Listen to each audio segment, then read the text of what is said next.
Margate to me means an awful lot. Dreamland was an important part of my life. Everybody that you talk to from London, Essex, everyone knows about Ben Bombs or Dreamland. I went in the early days and it was very good fun. We used to really enjoy it. It's been part of the life of Margate for as long as I've been in Margate, and a lot of the time before.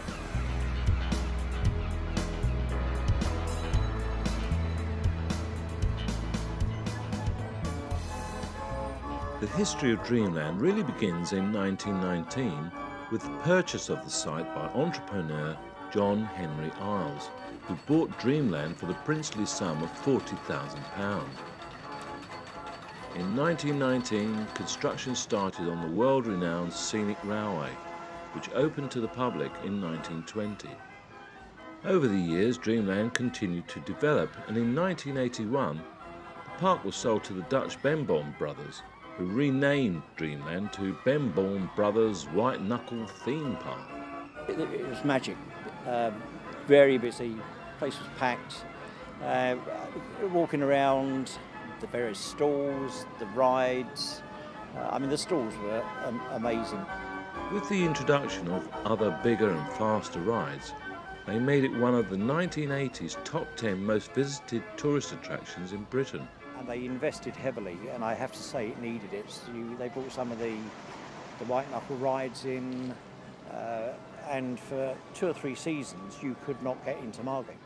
It was particularly successful amongst the younger generation. When I was at school, people used to sneak into Ben Bombs as well. There used to be like weak points in the fences. In them days, you used to pay 1 entry fee, but we couldn't afford to do that, so we used to find a fence at the back, scale over it, and just climb in and go on every ride all day long. They used to wait around and see the people who were heading back to London, and they would ask them for the wristbands so that they could come in the late evening and have a free outing. I'm sure my children never did that, but who knows.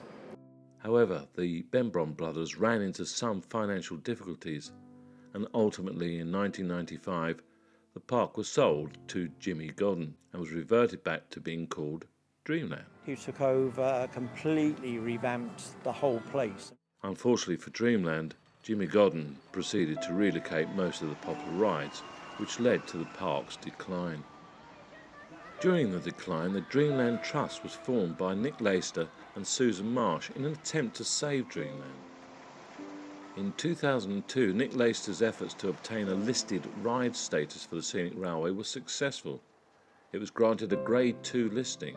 You could see there was ideas in the air about closure. The Save Dreamland campaign, within a very short space of time, had something like 18,000 supporters through internet. I've always said Dreamland is Margate, Margate's Dreamland. Mr. Godden was telling the council, I was the deputy leader, that he was going to have to close Dreamland.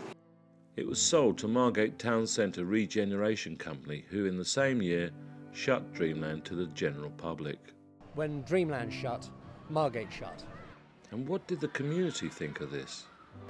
Devastating, absolutely. To see the place, some of the rides were left in place just rotting, tearful. Then, to add insult to injury, on the 7th of April 2008, a ferocious fire ripped through the iconic scenic railway, destroying 25% of its structure. People began fearing that Dreamland would never reopen. The arson attack on the scenic, I was sitting in my stepson and daughter-in-law's house on the Wirral, and my mobile rang, and I knew before the fire brigade got there. I was having a coffee with my wife in Margate, and we heard all these sirens going. You could see this smoke coming up, and we thought it was an old yard behind the railway station, but you realise it wasn't, and you couldn't get near. There were so many people, and we were in tears. You're absolutely devastating to see you at the centre of this ride collapsing all on fire.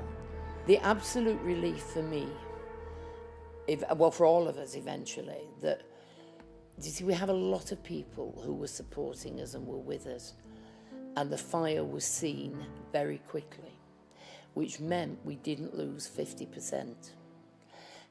Because it was listed, it had to be rebuilt.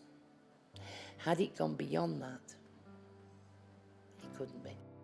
The big problem we had absolutely no money.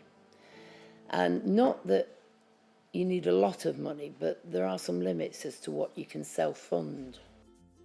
In 2009, hope was restored. The Dreamland Trust was awarded £3 million by the Heritage Lottery Fund, with another £7.7 million coming from national and local governments.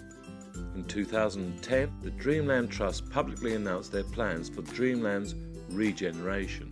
In June 2015, Dreamland reopened. The transformation has been incredible. I've seen it through lots of good times, and now this revival is amazing. It's great to see it open. I know there's some big plans for the site. Well, I know they've done phase one, and I find it extraordinary what they've achieved on a budget of just £18 million. I think it's extraordinary. And even things like the wood from the scenic railway, which they weren't able to reuse, has all been recycled into benches and seats and bins and plant pots and such like. It's our pilot year, obviously, so we've got the other phases to come. So we've got the opening of the Hall by the Sea, which is the old Dreamland ballroom where the Rolling Stones and the Who and big bands like that used to play. So that's going to be springtime. The scenic railway's recent reopening has undeniably excited customers and staff alike.